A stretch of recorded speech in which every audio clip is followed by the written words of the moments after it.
नमस्कार, स्वागत है आप सभी का पंचायत 24x7 में। मैं आपके साथ मेघा सिन्हा।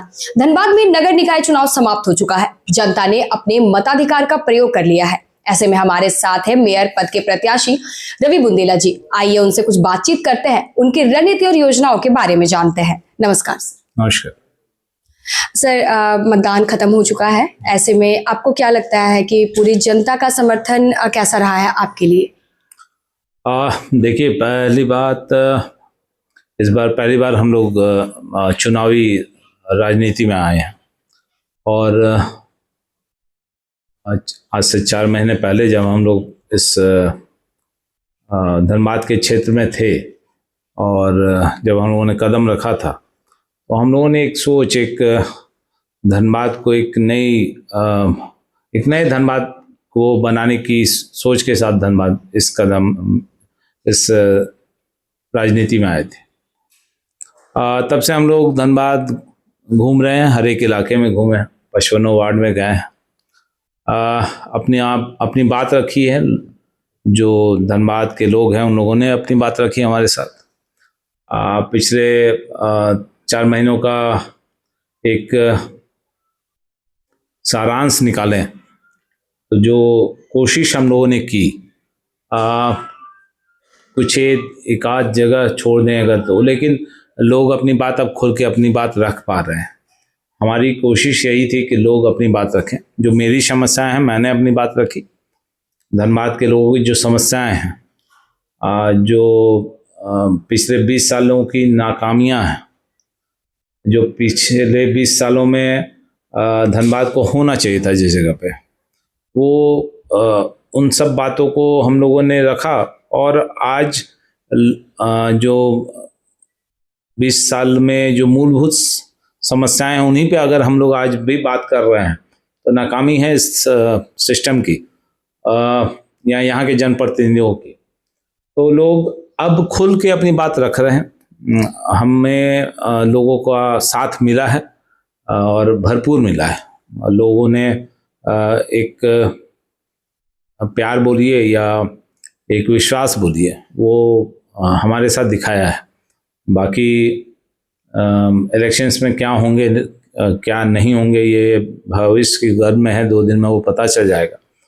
लेकिन जो हम लोगों ने कोशिश की है, जिस पहली सीढ़ी को हम लोगों ने पे कदम रखा था आज से 4 महीने, आज मैं कह सकता हूँ कि मैं आज उसके आधे मतलब उन सीढ़ियों में कुछ कदम और बढ़ पाया हूँ। सर, आपका अनुभव कैसा रहा है चुनाव प्रचार से लेकर मतदान तक का? मैंने आपसे कहा अभी कि जिस ध्येय के साथ, जिस सोच के साथ हम लोग आए थे इस इलेक्शंस में, क्योंकि सिर्फ ये ध्येय नहीं था या ये सोच नहीं थी कि धनबाद इलेक्शंस लड़ने हैं या इलेक्शंस पे बात थी कि अपनी बात हम लोग पहुंचा पाएं, लोगों की बात हम लोग सुन सकें, लोगों की बात आगे समय में हम लोग हर उस जगह पहुंचा सकें जहां अभी तक आवाज़ नहीं पहुंचती है। चाहे कचरा उठाओ, चाहे नालियां टूटी हुई हैं या नालियां जाम पड़ी हुई हैं, सड़क टूटे हुए हैं या गलियां अंधेरे में हैं, वो हर बातों को हम लोगों ने देखा है। सिर्फ ये बात लेके हम लोग आए थे जब इस इलेक्शंस में आए थे, लेकिन जब आप धनबाद की सड़कों पे आते हैं, धनबाद के मोहल्ले में जाते हैं, तो वही समस्याएं अपनी जगह पे खड़ी हैं। मैंने इसलिए बार बार अपने चुनावी कार्यक्रमों में कहा कि आज भी धनबाद को उसकी वो जगह नहीं मिली जो उसे मिलनी चाहिए थी। सिर्फ धनबाद को एक रेवेन्यू मॉडल में के रूप में देखा जाता है कि धनबाद से सिर्फ पैसे चाहिए, चाहे केंद्र हो या राज्य सरकार हो। सर, अगर आपके पक्ष में रिजल्ट होता है तो सर आपकी योजनाएं क्या हैं यहाँ के लोगों के लिए? देखिए, हम लोगों ने आज से कुछ समय पहले अपना एक 100 दिन का एक एजेंडा रखा था। उस एजेंडे में 15 पॉइंट्स थे कि पहले 100 दिन में हम क्या करेंगे। और पहले दिन से करेंगे। उसमें मुख्य समस्या जो है पानी की, धनबाद पानी से जूझता है, पानी की समस्या थी। जो बाकी जो मूलभूत समस्याएं हैं, बड़ी बड़ी बातों करके सिर्फ कि हम विकास कर देंगे, ये कर देंगे, वो कर देंगे, ये बड़ी बातें हैं। ये बड़ी बातें आज तक होती रही हैं, लेकिन छोटी बातों पे किसी ने ध्यान नहीं दिया। तो जो बड़ी छोटी बातें हैं, हम लोग उन पे वर्कआउट का था कि हम लोग पहले दिन से उन पे वर्कआउट करेंगे। चाहे कचरा उठाओ हो, नाली की समस्या हो, जो स्ट्रीट लाइट्स बंद पड़ी हुई हैं उनकी बात हो, चाहे आपका रोड टूटा हुआ है उसकी बात हो, जिसमें सबसे पहले पानी है कि पानी हर घर तक पहुंच पाए, या हर उस व्यक्ति तक पहुंचे जिसकी जो मूलभूत ज़रूरत है किसी भी घर की, किसी भी परिवार की, आपकी, मेरी। तो उन सब पर बातों पे हम लोग बात कर रहे हैं, बात की है। और पहला एजेंडा हमारा वही है। उसके बाद जो बातें हैं, जैसे बस सर्विस है, सिटी बस सर्विस में सिटी बस सर्विस का परिचालन हो गया। साथ ही साथ हम लोगों ने पिंक बस सर्विस की बात की थी महिलाओं के लिए, कॉलेज जाने वाली बच्चियों के लिए, कि उन्हें वो फ्री बस सर्विस हम लोग पिंक बस सर्विस में दे पाएंगे। साथ ही साथ वो कामकाजी महिलाएं, आपकी तरह जो महिलाएं हैं जो अपने घर सुबह निकलती हैं और रात को घर पहुंचती हैं, उनको सुरक्षित रूप से वो अपने घर पहुंच सकें, तो पिंक बस सर्विस में उनकी भी बात थी। साथ ही साथ महिलाओं को हम लोग रोजगार से जोड़ सकें, उनके स्टार्टअप्स को हम लोग, चाहे वो समूह में करना चाहें या इंडिविजुअल रूप में, तो ट्रेनिंग के साथ एमएसएमई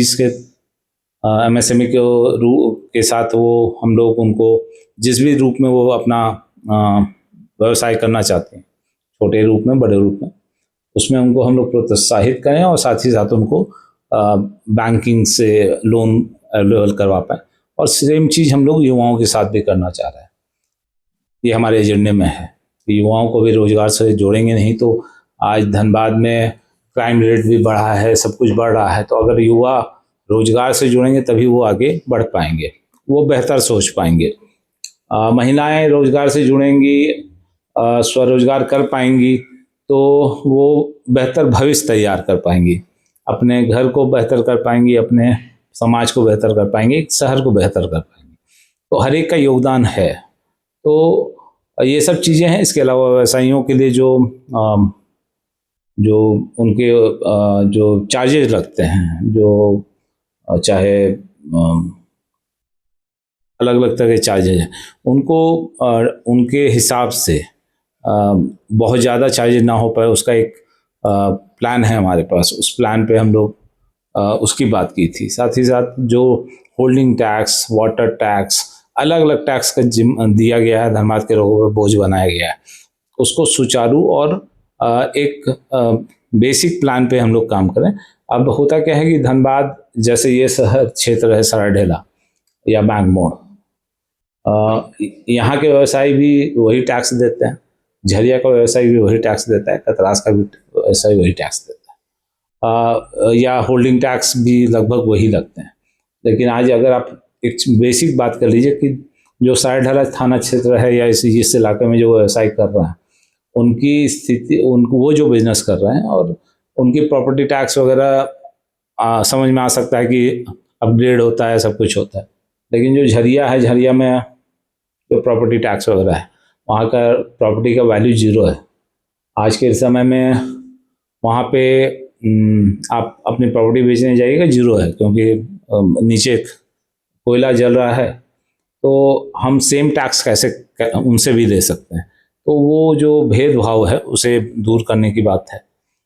इसके अलावा जो CS कंपनीज हैं, BCCL हों या और भी कंपनी जो यहाँ काम कर रही हैं, उनकी जवाबदेही तय करने की बात है कि वो जो CSR फंड्स हैं उसके थ्रू, या आप, हम लोगों ने देखा था कि जैसे टाटा एरिया में आप चले जाइए, धनबाद में ही है वो, उस एरिया में जो कोलेरीज हैं या जो जोन है, वो वहाँ भी कोयला निकलता है और इस तरफ BCCL के क्षेत्र में भी कोयला निकलता है।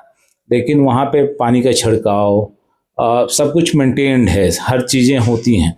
जो कि BCCL जोन में नहीं होता है। तो BCCL को अपनी जवाबदेही तय करनी होगी कि आप सिर्फ धनबाद से कमा नहीं सकते हैं, आपको धनबाद को देना भी होगा।